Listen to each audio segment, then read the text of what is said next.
as we sit here making this video, fall time's coming, and then winter time's going to coming. Fire season is coming, and you want to keep that fire in your fireplace and not in your home. So we're here talking to Gary about just what are, chimney fires. What, how do they happen, and what should folks be on the lookout for to make sure they don't happen?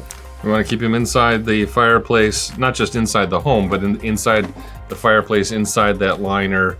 How do they happen most often? It's not actually because an open flame is touching something inside the wall.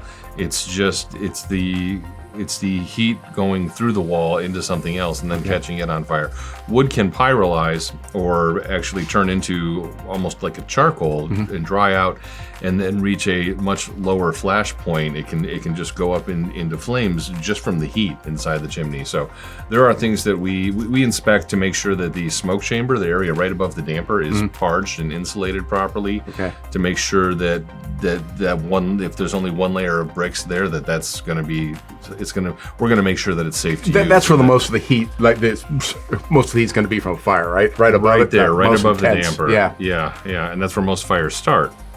And then in a conventional brick and mortar chimney, there is a 2-foot clay tile stacked on top of the next one, on top of the next one until you get to the top. There are gaps in between them often. There are cracks, either vertical, sideways, however they go through, and creosote can collect in there, and then that can liquefy and catch on fire on the walls as well.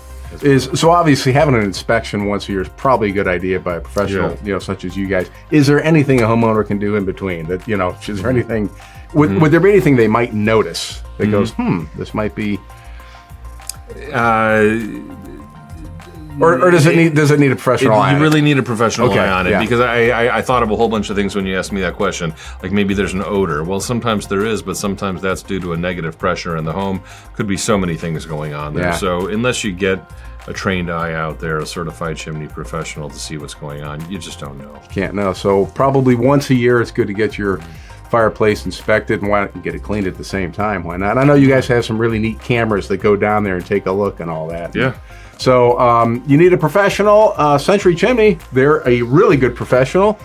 This is Gary, he's the owner, and we make all sorts of videos like this. If you're not at the website already, centurychimney.com, you can see more of what these guys do. But get your chimney checked out and make sure it's safe for this winter season.